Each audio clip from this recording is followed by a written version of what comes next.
एक गोपी अपने सिर पर एक डलिया में बहुत सारे फल लेकर के और बेचवे के काजे जा रही है, और रास्ता भर कहती जा रही है, अरे कोई आम ले लो, कोई सेब ले लो, कोई अमरूद ले, और पूरे ब्रजमंडल में चिल्लाती वही जा रही है, आम ले लो, सेब ले लो, अमरूद ले लो, संतरा ले लो।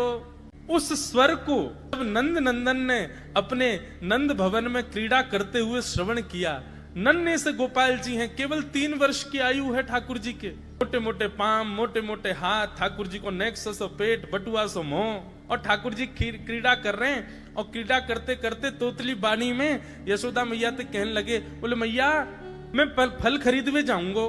मैया बोली लाला ऐसे ना हो मिलो करें, फल बेचवे वाले को कछु देनो पड़े, तेरे पास तो कछु है ना है, तू कमावे धमावे तो है ना है, इतना बड़ो है गो, अब वो घर में बैठो रे, 3 वर्ष के हैं ठाकुर जी बस। ठाकुर जी बोले मैया जे नंद भवन कौन को है? बोले तेरो है। लाख गैया कौन की है? बोले जेऊ तेरी है। और ये नंद बाबा कौन को है? बोले येऊ तेरो। और मैया तू कौन की है? बोले मैं भी तेरी हूँ। मैं इतनी सबरी संपत्ति को मालिक हूँ, तू यूं कैसे कह रही है? मैं तू कमाऊं धमाऊं ना, ये सबरो मेरो ही है मैया। और मैया देख आज मैं तेरे सामने फल खरीद के लाऊंगा।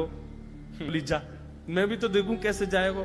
सो ठाकुर जी फल खरीदने के लिए जा रहे हैं नन्हे से ठाकुर जी। और कहाँ लेके जा रहे हैं?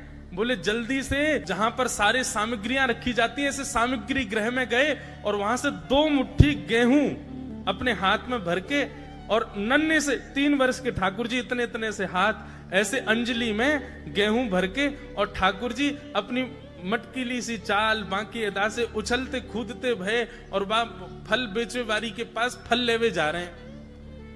यशोदा मैया एक झांक करके एक तरफ से ठाकुर जी की इस लीला को देख रही है। अब कूदते भय ठाकुर जी जा रहे हैं। जितने गेहूं लिए, कितने गेहूं आए होंगे ठाकुर जी के हाथ में? ज्यादा से ज्यादा आए होंगे 25-30। और वो यूं उछलते उछलते गए, सब गिर गए।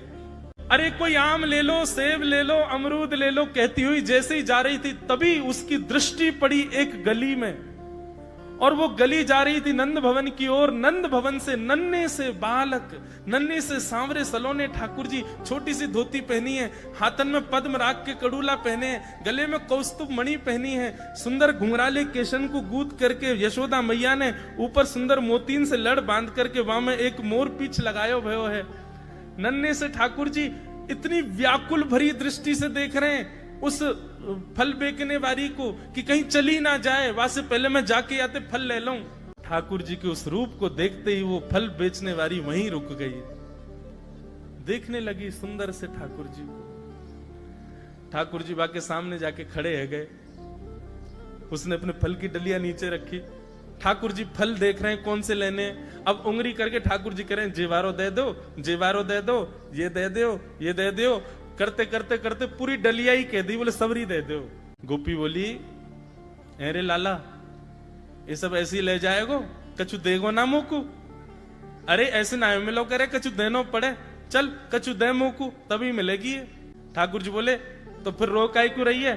मैं ऐसे थोड़ी लेके जाऊंगा, नंद बाबा को ला लाऊं, मेरी सभी संपत्ति है, मैं अपनी संपत्ति में से कछु हिस्सा तुमको दूंगा तब पल लेके जाऊंगा। अच्छा दियो, कहा देगो संपत्ति में?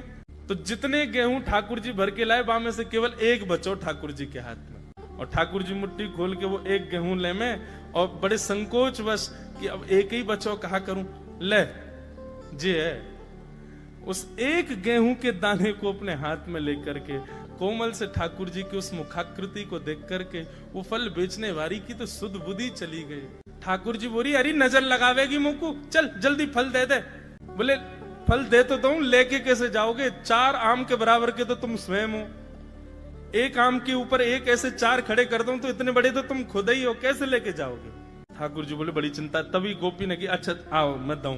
ठाकुर जी को हाथ पकड़ करके उनकी कारी कमरी खोली, उनकी पीताम्बरी ने ढीली करी, और ठाकुर जी के कछु फल तो कमरिया में बांध दिए, कछु पामन में बांध दिए, कछु हाथन में बाजू बंद बना के बांध दिए, कछु गरे में लटकाई दिए। ऐसे कपड़ान में फल भर भर के ठाकुर जी के पूरे अंग में फल लटका दिए। अब ठाकुर जी को पेट तो है गयो ऐसो, यहाँ ते कमर निकल रही है, पीछे ते निकल रहा है, पीछे बस्ता की तरह वहां में कपड़ा में फल बंधे भये हैं, हाथन में बाजू बंद में भी केला आदि आदि सब बंधे भये हैं। और ऐसे ठाकुर जी मटकते भये, उछलते भये, और बड़ो श्रम है रोए, उठा नहीं पा रहे पाम को, इतना भारी है गयो पाम। और जैसे तैसे खिसक खिसक करके नंद भवन की ओर जा रहे हैं। इस रूप को जब उस फल बेचने वाली ने देखा, उसने अपनी फल की डलिया उठाई और फल की डलिया उठा करके जब सिर पर रखी तो आगे चलते हुए नेत्र बंद हो गए। अब तो बस यही कहती जा रही है, गोपाल ले लो, कृष्ण ले लो, माधव ले लो, मधुसूदन ले लो, गोविंद ले लो, नंद जी को लाला ले लो।